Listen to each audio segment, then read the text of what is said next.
दशकों से भारत पाकिस्तान से होने वाले सीमा पार आतंकवाद से जूझ रहा है। हर हमले के बाद अंतर्राष्ट्रीय निंदा तो होती थी, लेकिन अपराधी बच निकलते थे। हालांकि भारत की प्रतिक्रिया में एक बड़ा बदलाव आया है। अब सिर्फ निंदा करने से संतुष्ट नहीं, भारत ने निर्णायक कार्रवाई को अपनाया है। यह बदलाव अतीत से एक अलग राह दिखाता है। भारत पाकिस्तान संबंधों में एक नए युग का संकेत देता है।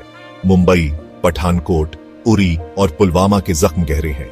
दुनिया ने देखा कि कैसे भारत ने अपनी पारंपरिक झिझक को छोड़कर बल प्रयोग का रास्ता चुना। यह निर्णायक बदलाव वर्षों की निराशा और इस बढ़ती समझ का नतीजा था कि पुराने नियम अब काम नहीं करते। नई दिल्ली का संदेश साफ है, आतंकवाद का जवाब तेज और कड़ी कार्रवाई से दिया जाएगा। यह नया रुख भारत की संप्रभुता की रक्षा और अपने नागरिकों की सुरक्षा के बारे में है। भारत के रणनीतिक बदलाव को समझने के लिए पाकिस्तान के साथ उसके उथल पुथल भरे रिश्ते को समझना जरूरी है। अपनी शुरुआत से ही पाकिस्तान ने आतंकवाद को भारत को कमजोर करने के हथियार के रूप में इस्तेमाल किया है। 2001 में भारतीय संसद पर हमला, 2008 का मुंबई हमला और 2016 का पठानकोट हमला इसके बड़े उदाहरण हैं। हर हमला युद्ध का एक सोची समझी साजिश थी, जिसे डर पैदा करने के लिए रचा गया था। फिर भी बार बार अपराधियों को सीमा पार सुरक्षित पनाह मिली। इस सरकार समर्थित आतंकवाद ने हजारों जिंदगियां ली हैं और भारत पर भारी आर्थिक बोझ डाला है। अंतर्राष्ट्रीय समुदाय भी पाकिस्तान के कार्यों के परिणामों का गवाह रहा है। बढ़ते सबूतों के बावजूद पाकिस्तान इन समूहों के खिलाफ ठोस कार्रवाई करने में विफल रहा है। फरवरी 2019 का पुलवामा हमला, जिसमें 40 भारतीय अर्धसैनिक जवान शहीद हुए, एक अहम मोड़ साबित हुआ। पिछली घटनाओं के विपरीत भारत ने अभूतपूर्व बल के साथ जवाब दिया। पुलवामा हमले के 12 दिन बाद भारतीय वायुसेना के जेट विमानों ने बालाकोट में जैश-ए-मोहम्मद के प्रशिक्षण शिविर पर सटीक हवाई हमले किए। 1971 के युद्ध के बाद यह पहली बार था जब भारत ने पाकिस्तान के अंदर ठिकानों पर हमला किया था। संदेश साफ था, भारत अब आतंकवादियों को खत्म करने के लिए नियंत्रण रेखा पार करने से नहीं हिचकिचाएगा। बालाकोट हवाई हमले भारत की रणनीतिक सोच में एक बड़ा बदलाव दर्शाते हैं। अपनी सीमाओं से परे बल प्रयोग की इच्छा शक्ति दिखाकर भारत ने पाकिस्तान के परमाणु हथियारों के दावे को बेअसर कर दिया। अंतर्राष्ट्रीय समुदाय ने भारत के आत्मरक्षा के अधिकार को स्वीकार किया और पाकिस्तान पर आतंकी समूहों पर लगाम लगाने का दबाव डाला। बालाकोट हवाई हमलों के बाद भारत ने पाकिस्तान के सरकार समर्थित आतंकवाद को बेनकाब करने के लिए एक कूटनीतिक अभियान शुरू किया। अपनी बढ़ती आर्थिक और सैन्य ताकत का इस्तेमाल करते हुए भारत ने प्रमुख वैश्विक ताकतों से संपर्क किया। भारत के कूटनीतिक प्रयासों का ध्यान इस बात पर सहमति बनाने पर था कि पाकिस्तान की हरकतें क्षेत्रीय स्थिरता और वैश्विक शांति के लिए खतरा है। यह संदेश कई देशों को समझ आया, खासकर उन देशों को जिन्होंने आतंकवाद का दंश झेला है। संयुक्त राज्य अमेरिका, फ्रांस, यूनाइटेड किंगडम और कई अन्य देशों ने पुलवामा हमले की कड़ी निंदा करते हुए बयान जारी किए। भारत का कूटनीतिक अभियान संयुक्त राष्ट्र सुरक्षा परिषद और फाइनेंशियल एक्शन टास्क फोर्स जैसे बहुपक्षीय मंचों तक भी पहुंचा। संयुक्त राष्ट्र सुरक्षा परिषद में भारत जैश-ए-मोहम्मद प्रमुख मसूद अजहर को वैश्विक आतंकवादी घोषित करवाने में सफल रहा। पाकिस्तान को कूटनीतिक रूप से अलग थलग करके भारत का उद्देश्य आतंकी ढांचे को खत्म करने के लिए इस्लामाबाद पर लगातार दबाव बनाना था।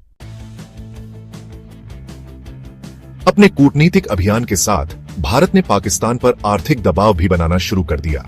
पाकिस्तान के सबसे पसंदीदा राष्ट्र का दर्जा रद्द करने और पाकिस्तानी सामानों पर ज्यादा टैरिफ लगाने के भारत के फैसले ने पहले से ही संघर्ष कर रही पाकिस्तानी अर्थव्यवस्था को बड़ा झटका दिया। भारत ने पुलवामा हमले के बाद सीमा पार व्यापार भी निलंबित कर दिया।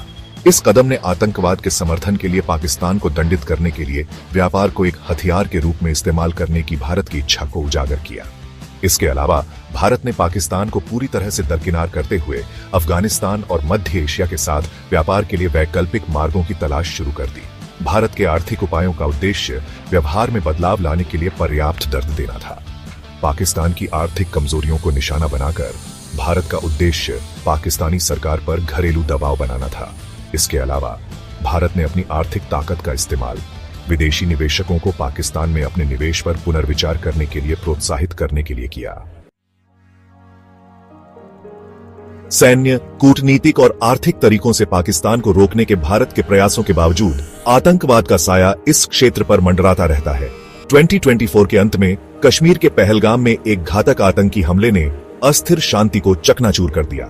इस हमले में, जिसमें 26 नागरिक मारे गए, पाकिस्तान स्थित आतंकी समूह लश्कर-ए-तैयबा की छाप दिखाई दी। पहलगाम हमले ने आक्रोश और संयम के उसी चक्र को शुरू नहीं किया जो अतीत में भारत की प्रतिक्रिया की विशेषता रही थी।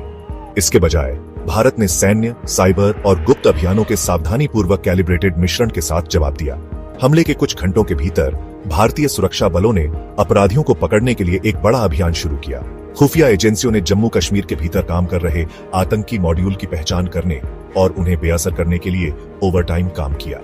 पहलगाम हमले ने भारत पाकिस्तान संघर्ष के बदलते स्वरूप को रेखांकित किया।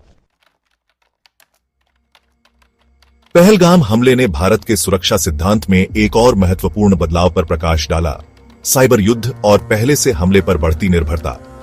हमले के बाद भारत ने कथित तौर पर पाकिस्तान के महत्वपूर्ण बुनियादी ढांचे को निशाना बनाकर कई साइबर हमले शुरू किए। ये साइबर हमले पाकिस्तान के लिए एक चेतावनी के रूप में काम करते हैं कि उसके कार्यों के परिणाम होंगे, यहां तक कि आभासी दुनिया में भी।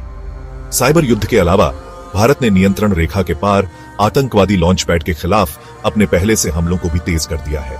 इन हमलों का उद्देश्य आतंकवादियों के भारतीय क्षेत्र में घुसपैठ करने से पहले उन्हें खत्म करना है। आतंकवाद का मुकाबला करने का यह सक्रिय दृष्टिकोण, जबकि आतंकी साजिशों को बाधित करने में प्रभावी है, लेकिन इसमें वृद्धि का जोखिम भी है। साइबर डोमेन में अपराध और बचाव के बीच धुंधली रेखाएं अनजाने में एक व्यापक संघर्ष को ट्रिगर कर सकती है। पाकिस्तान के प्रति अपने दृष्टिकोण में भारत का निर्णायक बदलाव क्षेत्र के भू राजनीतिक परिदृश्य में एक महत्वपूर्ण क्षण है। मार सहने और संयम से जवाब देने के दिन अब खत्म हो गए हैं। भारत ने सैन्य कार्रवाई से लेकर कूटनीतिक युद्धाभ्यास और आर्थिक प्रतिबंधों तक प्रतिक्रियाओं का पूरा स्पेक्ट्रम नियोजित करने की अपनी इच्छा शक्ति प्रदर्शित की है। यह नया भारत दुनिया के मंच पर अपनी ताकत दिखाने से नहीं डरता। पाकिस्तान के लिए संदेश स्पष्ट है, आतंकवाद को अब बर्दाश्त नहीं किया जाएगा। हालांकि यह नया आत्मविश्वास युद्ध के बारे में नहीं है। यह भारत की संप्रभुता की रक्षा, अपने नागरिकों की सुरक्षा और राष्ट्रों के समुदाय में अपने सही स्थान को सुरक्षित करने के बारे में है। अब पाकिस्तान पर है कि वह अपना रास्ता 22 अप्रैल को जम्मू कश्मीर के पहलगाम में आतंकियों ने मासूम देशवासियों को जिस बेरहमी से मारा है, उससे पूरा देश व्यथित है। कोटि कोटि देशवासी दुखी है। सभी पीड़ित परिवारों के इस दुख में पूरा देश उनके साथ खड़ा है। करगिल से कन्याकुमारी तक हमारा दुख एक जैसा है, हमारा आक्रोश एक जैसा है। ये हमला सिर्फ निहत्थे पर्यटकों पर नहीं हुआ है, देश के दुश्मनों ने भारत की आत्मा पर हमला करने का दुस्साहस किया। मैं बहुत स्पष्ट शब्दों में कहना चाहता हूं, जिन्होंने ये हमला किया है, उन आतंकियों को और इस हमले की साजिश रचने वालों को उनकी कल्पना से भी बड़ी सजा मिल करके रहेगी।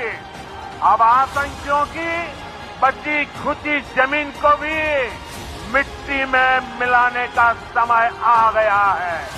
140 करोड़ भारतीयों की इच्छा शक्ति अब आतंक के आकाओं की कमर। सब्सक्राइब करो साइलेंट ईगल को। अब सिर्फ आवाज नहीं,